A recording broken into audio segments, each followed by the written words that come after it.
welcome to ERi-TV Evening News. Today is Thursday, 28th of March 2024. Here are stories making headlines. Russia's Pacific Fleet frigate arrives in Masawa. Eritrea participates at the 68th session on the status of women. Russian president issues stark warning to NATO over F-16s.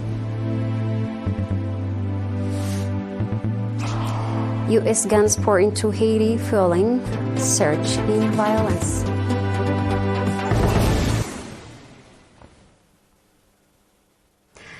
The Russian Pacific Fleet frigate Marshal Shaposhnikov arrived today, 28th March, for the 5-day port call in Masawa, commemorating the 30th anniversary of diplomatic ties between the Russian Federation and Eritrea.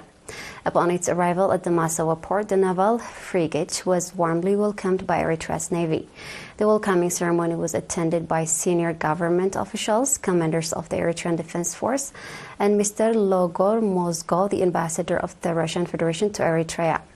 Senior government officials and military commanders toured the naval frigate and received a briefing on the objective of its tour and its history. It's worth recalling that India's naval ship conducted a similar tour to the port city of Masawa.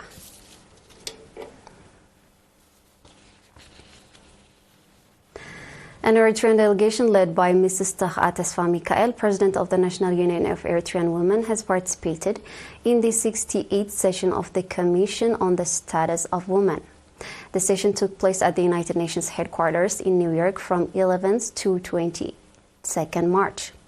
This session was held under the theme Accelerating the Achievement of Gender Equality in the Empowerment of All Women and Girls by Addressing Poverty and Strengthening Institutions and Financing with a Gender Perspective. During the meeting, the Eritrean delegation highlighted the strategic perspective of the government and the people of Eritrea on various issues affecting women, including political, economic, and social aspects. They discussed efforts to ensure women's participation, citing significant progress in eliminating harmful practices such as female genital mutilation. The delegation emphasized that the government of Eritrea views promoting gender equality and harnessing the productive potential of women as a necessity, not a choice, for achieving socio-economic progress and establishing a peaceful, harmonious nation. In terms of eradicating women's poverty, the delegation noted the government's strategic commitments, such as narrowing the urban-rural gap, ensuring equitable wealth distribution, and recognizing women as key contributors to the nation's development. The delegation outlined the government of Eritrea's strategic approach to women's empowerment and equality, which include ensuring gender equality and women's rights in political and socio-economic arenas, promoting equal participation of women at all levels, securing equal pay for equal work, integrating gender perspectives into various ministries, institutions, and private sectors, and strengthening the National Union of Eritrean Women to advance women's rights. Furthermore, the delegation expressed a commitment to collaborating with the progressive partners, both within and beyond the region, to sustain peace and security and ensure a signified life for every child, woman, and man. The Eritrean delegation comprises Mrs. Te'ebe Kindia, Head of Political and Organizational Affairs at the National Union of Eritrean Women, and Mrs. Sophia Tesfamaram, Eritrea's permanent representative at the United Nations.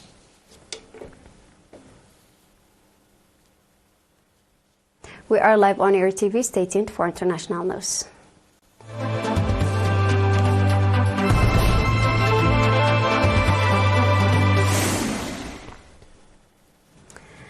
Russian President Vladimir Putin has issued a stark warning regarding the potential deployment of U.S.-made F-16 fighter jets to Ukraine, saying that Russia would target and destroy these jets just as it has with other Western-supplied military equipments. This declaration comes amid discussion among several NATO countries about donating F-16s to Kyiv and training Ukrainian pilots, although no deliveries have occurred yet. Putin, during his visit to the Torzhok Air Base in the Tver region, asserted the potential introduction of F-16 jets into the conflict would not alter the battlefield dynamics, and he remarked that they will destroy these planes just as they have destroyed tanks, armored vehicles, and other equipments, including multiple launch rocket systems.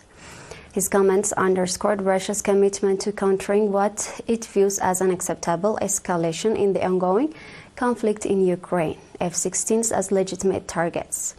The Russian leader further emphasized that the Ukrainian pilots were to operate these jets from base in third countries. Thus, F-16s would become legitimate targets for Russian force. Putin elaborated, highlighting the serious implication of deploying these aircrafts in the conflict zone. Putin also noted the capability of the F-16, a jet first designed in the 1970s to carry nuclear weapons, indicating that Russia would take this into account in its military strategy.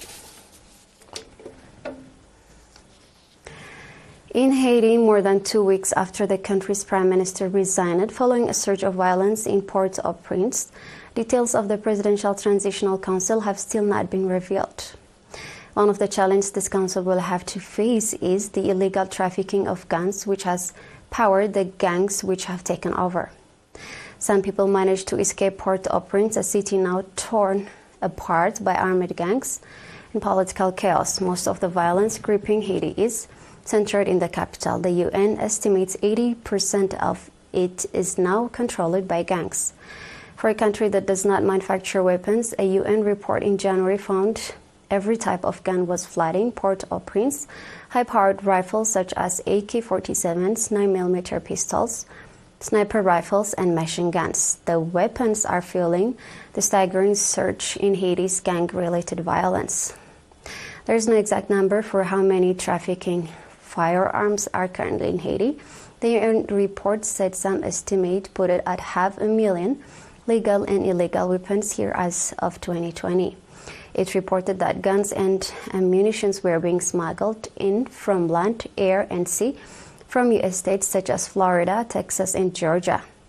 There have been seizures in the country's main ports in Port-au-Prince, Port-du-Pays, and in Cape Haitian. Illegal weapons are hidden in shipping containers among toys and clothes donations.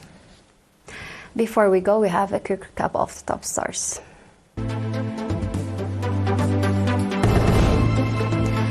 Russia's Pacific Fleet frigate arrived in Masawa. Eritrea participates at the 68th session on the status of women. Russian president issues stark warning to NATO over F-16s. U.S. guns pour into Haiti, fueling surge in violence.